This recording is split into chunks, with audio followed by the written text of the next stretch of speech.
Hi everyone, Comic Mike here with another video. Today's video we're going to look at some underground comics. I do collect underground comics. I just find them interesting. A lot of them have crazy covers. A lot of them are for mature readers. Um, Stories, sometimes they're good, sometimes they're not. There's a lot of collectability in underground comics because some of them, not all, most of them are actually very inexpensive, but there are a few that are really expensive, mostly due to very short print runs. That's why a lot of these underground comics, they can go up to fifth prints, sixth prints, because when they do their initial printing, it's usually the first prints are usually low print runs, and if it sells out, then they'll go on a second print, and so on and so forth. So let's take a look at what I got here, and this one is from the Print Mint. No More Urban Blues, and this is Trucking #1, and this is from 1972, and this one is ran 2 issues. Story, cover, and art by George Metzler, published by Print Mint, and this one, I hate when they do that, but they put this, there's a sticker on here, and it's by Hamilton Coin and Bookshop.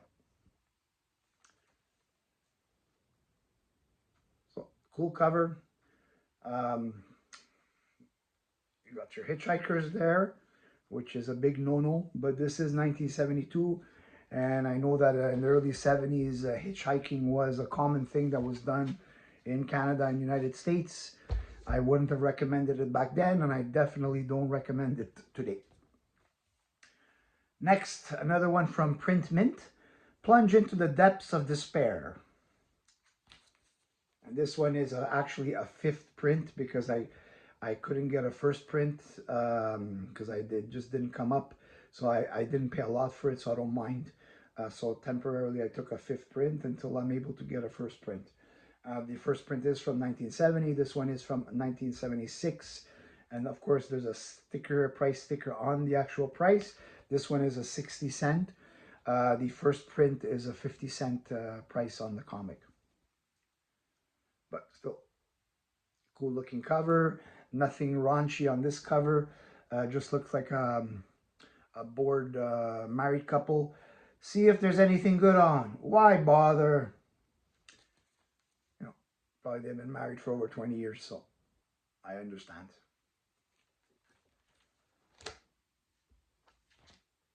Next,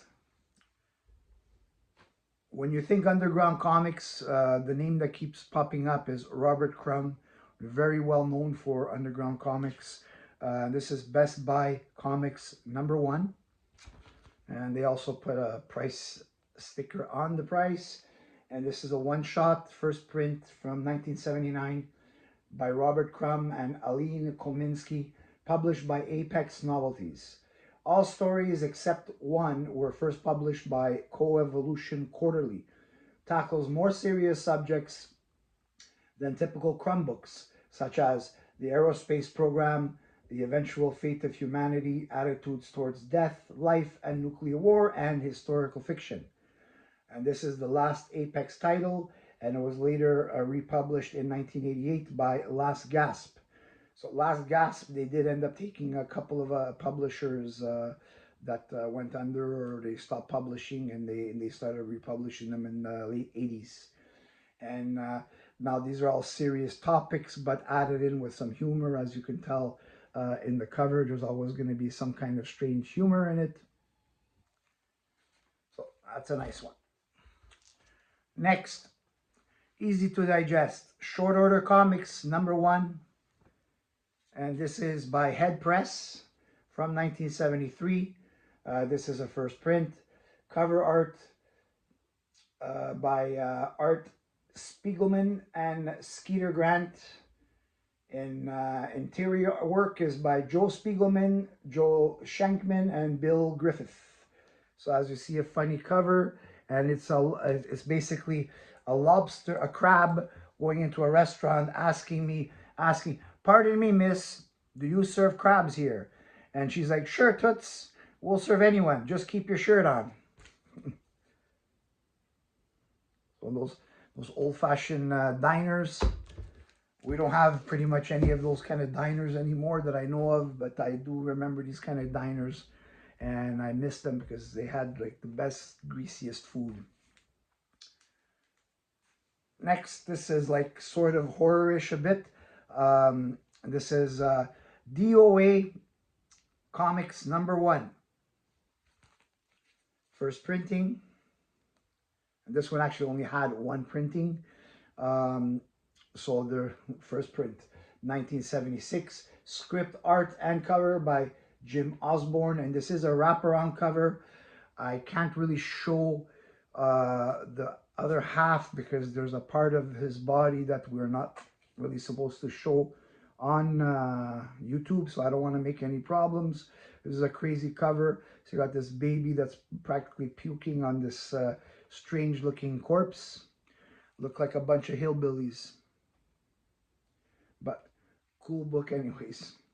That's why I collect these, because they're just like, they're complete opposites of what I normally collect with superhero comics and horror comics. It's just complete insanity.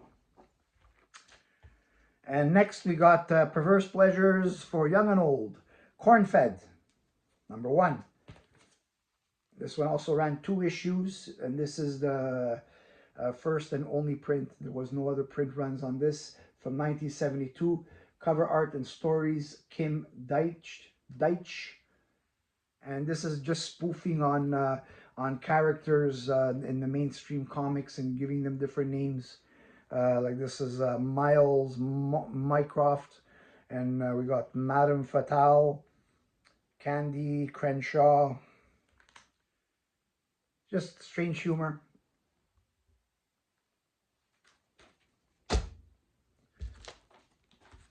And I didn't pay a lot for any of these books, so like that's why another reason why I like to collect them, because you can have an underground comic collection and it doesn't break the bank unless you go for the really rare ones.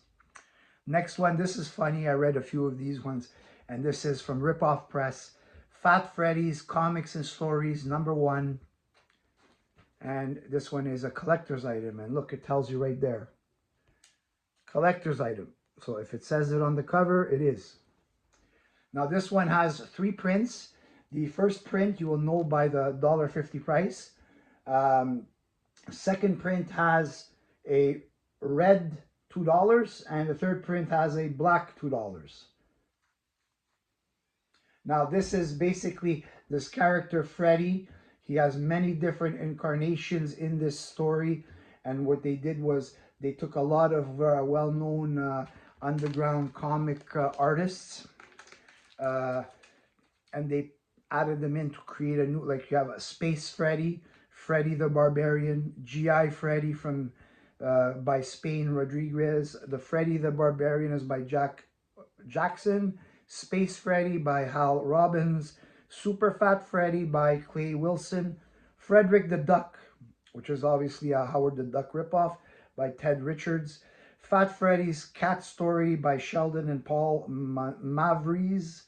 And Tales from the Crypt spoof by All of the Above. So there's one that actually has collaboration of all those artists. There's nothing like too graphic in here. So like this, for example, this is Freddy the Duck. And here you have Tales from the Old Black Hole Operator. It's got really good art, this one. It's just too bad it wasn't in color. Oh, and the splash page, of course, they don't waste any paper in these books. The splash page is Fat Freddy. And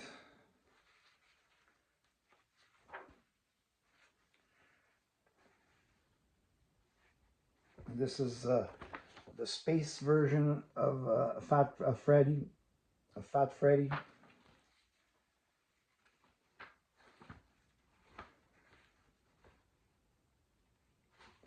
Super Fat Freddy.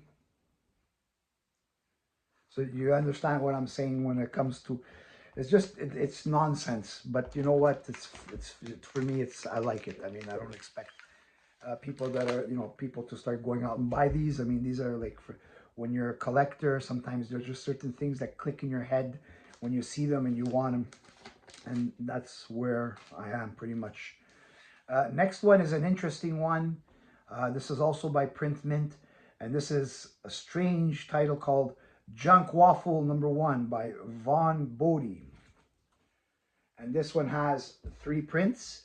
First print has the 50-cent price tag on it, sorry, 50 cent.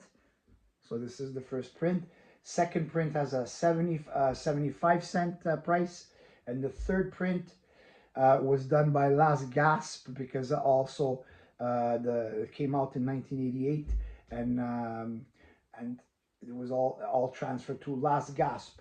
And that one there has a $2.50 price tag on it. That's a lot of money for a comic at the time, 1988, when most comics, whether it was Marvel and DC, 1988, they were selling for like a buck, maybe a buck. Yeah, I think DC was a buck and Marvel was 95 cents, if I'm not mistaken. Now, interesting thing about this is, I believe this Vaughn Bodie must have been a future teller, because the story inside features stories in the time when humans have been obliterated from Earth, but the machines they created were designed with high-level artificial intelligence. They improved and redesigned themselves to better combat the enemy. See, and this is 1971. So AI, like back then, who would even use that terminology, artificial intelligence? I mean, you only really started hearing a lot about artificial intelligence like in the 2000s, maybe in the, like you probably go down here, like you go to like when they created the Terminator movie, the first Terminator, that's like 1984. And this is 1971. And now, this is from 1971. Look where we are now in 2026 with AI and everyone saying that they're going to take over. It's like almost like it's basically, telling the future. I don't want to, bore you guys anymore, because I don't know like how many of you are actually into these underground comics. I know Jeff from Outer Worldly Comics, he really likes these kind of comics and the rich, big nasty comics. He likes these strange books. But in general, we're a few that actually go out and look for these things. Nonetheless, I do a video on it anyways. So thanks for watching. Hope you enjoyed this video. Please like and subscribe. Leave me a comment. Tell me what you think. And I will get back to you on the next video.